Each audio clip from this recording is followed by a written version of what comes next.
અમેરિકી રાષ્ટ્રપતિ Donald Trump ઈરાનના યુદ્ધમાં ખરેખર ભરાઈ ગયા હોય એવું કેટલાક લોકોનું તારણ છે।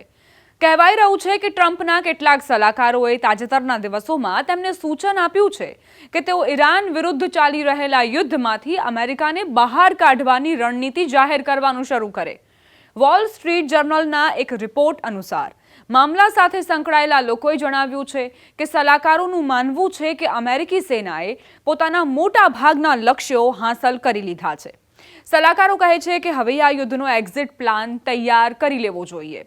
જો યુદ્ધ લાંબુ ચાલ્યું તો જોખમો વધતા જશે। ટ્રમ્પના મોટા ભાગના સમર્થકો ઈરાન વિરુદ્ધના યુદ્ધનું શરૂઆતમાં સમર્થન કરી રહ્યા હતા, પરંતુ રિપોર્ટમાં કરાયેલા દાવા અનુસાર હવે તેમના કેટલાક સલાહકારોએ ખાનગીમાં ચિંતા વ્યક્ત કરી છે કે જો યુદ્ધ લાંબા સમય સુધી ચાલ્યું તો આ સમર્થન ધીમે ધીમે ઘટી શકે છે। રિપોર્ટમાં જણાવવામાં આવ્યું છે કે ટ્રમ્પને આ યુદ્ધ સાથે જોડાયેલા જનમત સર્વેક્ષણોની પણ માહિતી આપવામાં આવી છે, જે કહે છે કે દેશની મોટા ભાગની જનતા આ યુદ્ધ અને સંઘર્ષની વિરુદ્ધ છે। ઈરાન યુદ્ધ પછીની આર્થિક ચિંતાઓએ આ ચર્ચાને વધુ હવા આપી છે। ટ્રમ્પના કેટલાક સલાહકારો ત્યારે ચિંતિત થઈ ગયા જ્યારે વૈશ્વિક ઉર્જા પુરવઠો અટવાઈ જવાની આશંકાના પગલે કાચા તેલનો ભાવ એક સમયે $100 પ્રતિ બેરલને વટાવી ગયો હતો।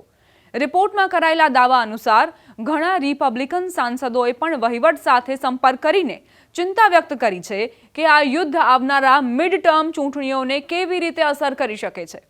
ભૂતકાળમાં પણ એવું બની ચૂક્યું છે કે અમેરિકામાં જે પણ રાષ્ટ્રપતિ યુદ્ધમાં કૂદ્યા તેઓની ચૂંટણીમાં હાર થઈ છે, કારણ કે ટ્રમ્પનો કાર્યકાળ હમણાં શરૂ થયો છે।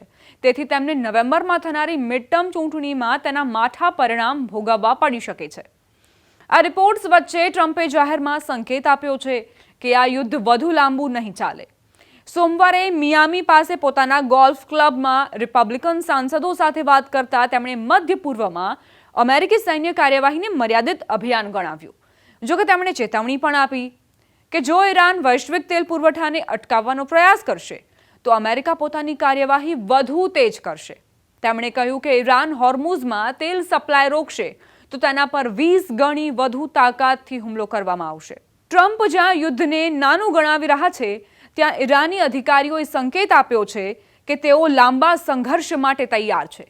ઈરાનના અર્ધસૈનિક એકમ IRGCના પ્રવક્તાએ કહ્યું કે યુદ્ધ ક્યારે સમાપ્ત થશે તે ઈરાન નક્કી કરશે। આમ એક બાજુથી ટ્રમ્પ થોડા ઢીલા પડ્યા હોય એવું લાગે છે, ત્યાં સામે પક્ષે ઈરાનને પાનો ચડ્યો હોય એવું પ્રતીત થઈ રહ્યું છે। ઈરાનના નવા સુપ્રીમ લીડરના વિદેશ નીતિ સલાહકારે CNN સાથે વાતચીતમાં કહ્યું કે જ્યાં સુધી ઇઝરાયલ પોતાના હુમલા ન રોકે ત્યાં સુધી કૂટનીતિની કોઈ શક્યતાઓ નથી। અમેરિકામાં યુદ્ધની દિશા પર સતત ચર્ચા ચાલુ રહેવા છતાં યુદ્ધ યથાવત છે। ઈરાનની રાજધાની તહેરાનમાં ડઝનેક ધમાકા સંભળાયા છે, જેને 28 ફેબ્રુઆરીએ યુદ્ધ શરૂ થયા પછીનો સૌથી મોટો હવાઈ હુમલો ગણાવવામાં આવી રહ્યો છે। ઇઝરાયેલે કહ્યું કે તેણે તહેરાન, ઇસ્ફહાન અને દક્ષિણી ઈરાનમાં અનેક ઠેકાણાઓ પર મોટા પાયે હુમલા કર્યા છે। આ હુમલાઓમાં રિવોલ્યુશનરી ગાર્ડ સાથે જોડાયેલા ડ્રોન ઠેકાણાઓ અને અન્ય સૈન્ય માળખાને નિશાન બનાવવામાં આવ્યા છે।